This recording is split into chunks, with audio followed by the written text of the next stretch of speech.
Hello, dear viewers. Namaskar. Welcome to Moksha Media. You are with Moksha Heramat. Today, I would like to tell you something about progressive literary movement, that is Pragatisheela Saahitya ChaLavaLi in Kannada literature. Of course, this progressive literary movement has its own saying in the history of Kannada literature, language and culture.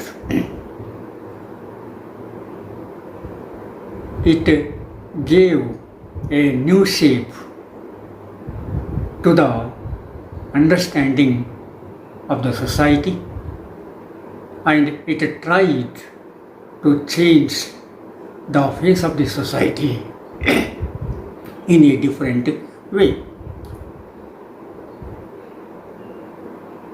Progressive literary meet was not started in the state of Karnataka for the first time, but it started somewhere and then came to Karnataka. Of course, it had its root at the international, national and state level. As far as India and Karnataka concerned, a progressive literary meet was held at Bombay in 1943. There, the literary stalwarts of India took a decision and gave a new shape to this progressive literary movement in India. Literary stalwarts such as Premachand, a Hindi short story writer, and Mulkraj Anand, an Indian writer in English, undertook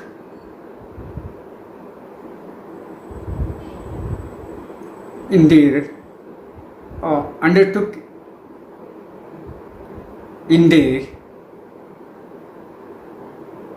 endeavor.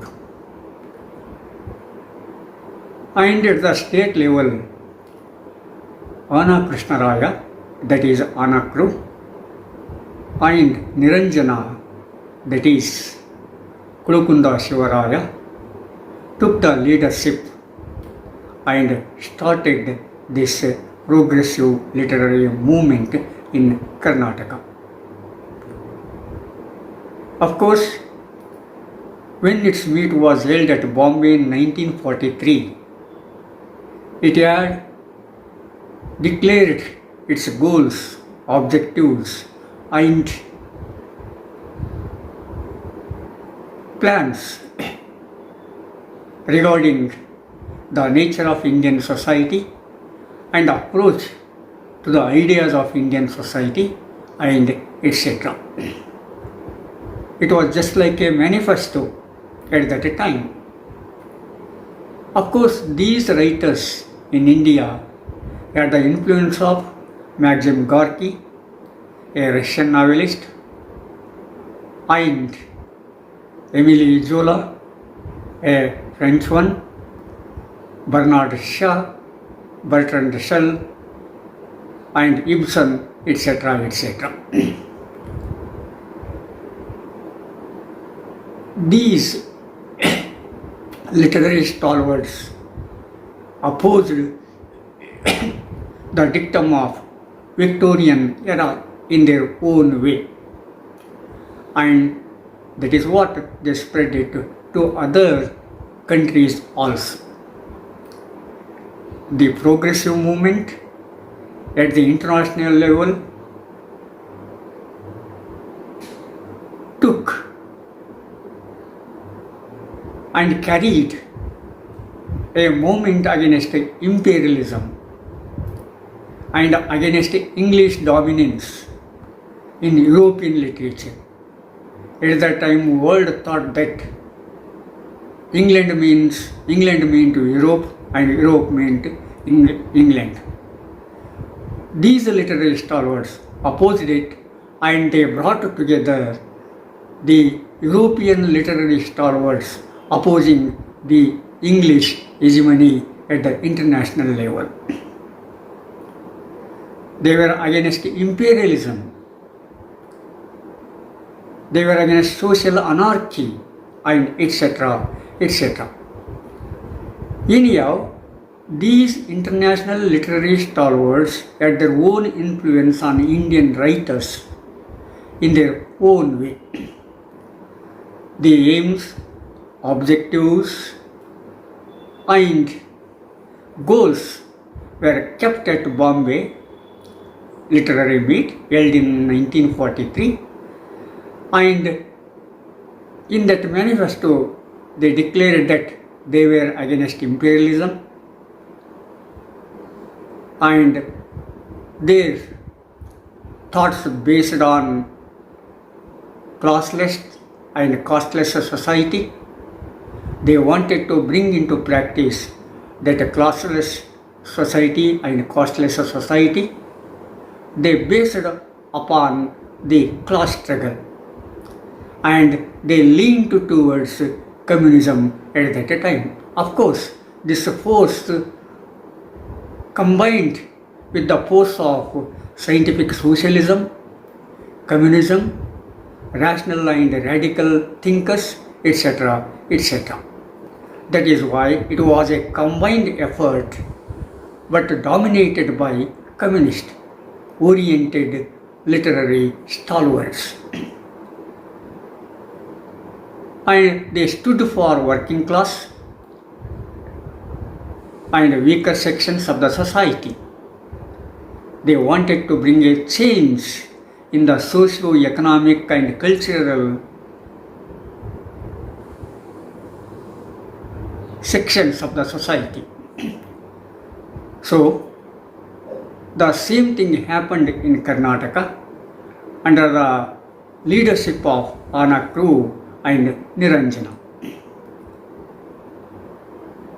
That doesn't mean the previous literary movements such as Navodaya, that is romantic literary movement, New Rise literary movement, didn't have these things in their literature. There were also these thoughts, but they were in embryonic stage, and their approach to the social problems was different from these progressive literary stalwarts. And in Navodaya Saahitya also, we have literary stalwarts like Shivram Karanth and Kuvempu and B.M.C. Kantaya, etc., etc. They expressed, they stood for weaker sections of the society. They expressed it in their literary pieces, but they did it without claiming themselves as progressive writers. But these progressive literary writers claimed themselves they were progressive literatures, and they stood for the working class and the change of the society. That is why they took another decision also.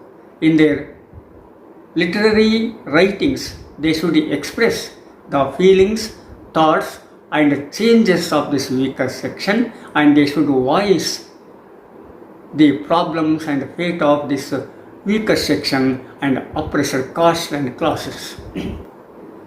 And they should do it through the poems, through the odes, through the lavanis, that is ballads, and through other forms of literature. Navodaya literary laureates did it in the field of poetry, whereas these progressive literary writers did it in the field of novel and short stories, essays, and criticisms. Of course, this progressive literary movement started as a movement in between 1940 and 1950 periods.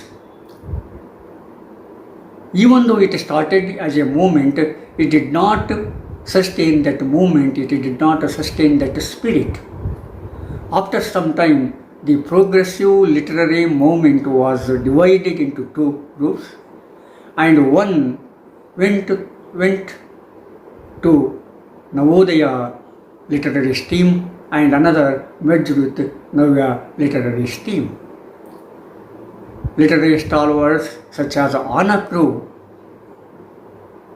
went to the Navodaya stream of literature, whereas others merged with Navya stream of literature, and others identified themselves with communism and communist parties and Congress parties also.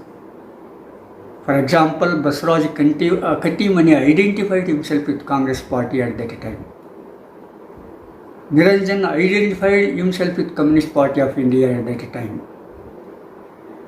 But anyhow, these literary stalwarts voiced the feelings and thoughts of working class, and they stood for change in the society. But they used a very simple language because they thought that the common people should understand what they wrote. As per their understanding, they used simple language, but as the time went on and on, it became very simplistic, and that's why it was very difficult to find artistic expressions in those writings. So, others who opposed this very simplicity started to write in their own way, voicing the working feelings of working class and thoughts. Of course, it started in the 1940s and 1950s and continued up to 1975 with the emergence of Navya stream of literature in Kannada. It can be seen in all India level also. Mulkraj Anand wrote Coolie in English, and Premchand was famous for his short stories in Hindi, which were Premchand's short stories were famous for their expressions, and they tried in their own way to bring changes in the Hindi belt of India. So, Anakru, Niranjan, Basuraj Kattimani, Tarasu, and others did it in another way in Kannada literary stream. Of course, most of them became successful. A.N. Murthy Rao expressed it in essays. Anakru wrote 190 literary pieces, a gigantic personality, and he expressed them in his 120 novels. Tarasu expressed it in the background of historical novels regarding Chitradurga, Palegaru and others, and Basuraj Kattimani portrayed the social life of North Karnataka in its own way. Especially his work Madi Mudidavaru is famous even today. The works of Anna Crew, such as Natasarvabhauma and Niranjan's Chirasmarane and Mrutyunjaya, are very famous even today. If you take them to read, definitely you will not get up until the reading is finished. To that extent, these literary pieces attracted the middle class people, and at the same time they brought a kind of social change in their thoughts and feelings. They did not stand for art's sake. They stood for arts for life's sake. So, but seeking arts for life's sake, they have forgotten the artistic way of expression in their writings. Their writings become mechanical as they went on and on. They did not avoid that mechanical expressions in their writings. So anyhow, their writing should not be neglected in the history of Kannada literature. And as time goes on, and some changes took place, and so many waters were flown in the rivers of Kaveri and Tungabhadra and Krishna and Godavari, of course Ganga. Some changes took place, and due to those changes, due to those situations, the literary stalwarts took their own way in expressing their feelings and thoughts regarding the lives of the people and political thoughts and etc. etc. But this progressive literary movement had a political backing. Of course, any literary movement has its own political backing, and progressive literary movement was not an exception to this. Even today, some literatures have the political backing.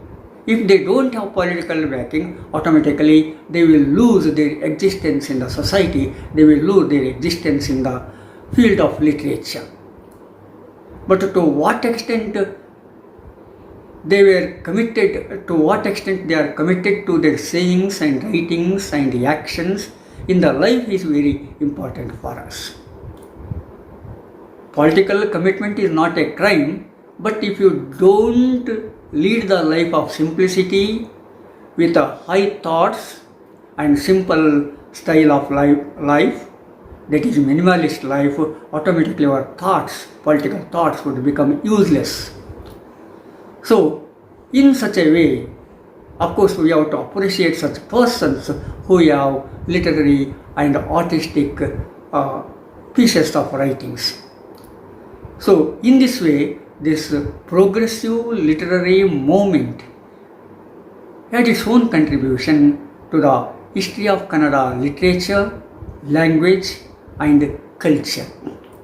You cannot overlook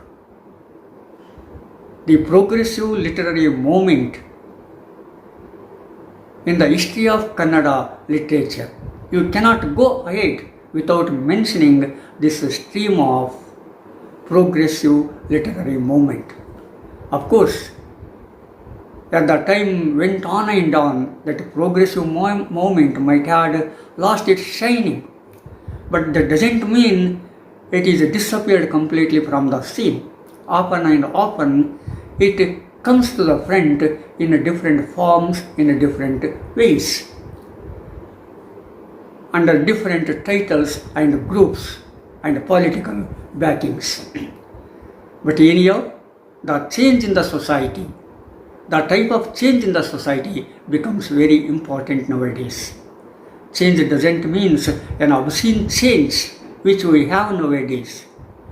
That change should make a man a real human being. It should not make a man a plebeian or woman a plebeian. It should have its own goals towards taking the society towards a peaceful, calm and quiet and harmless life. That is what we have to take into consideration while studying these literary storms in Indian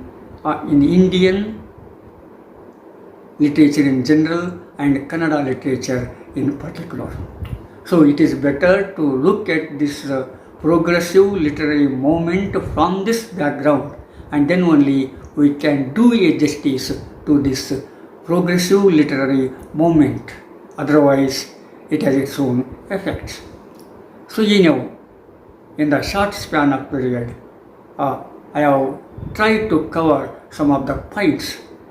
There are so many points, there are so many more points to be said to you, but due to the restriction, due to the constraint of the time, it cannot be done in one sitting.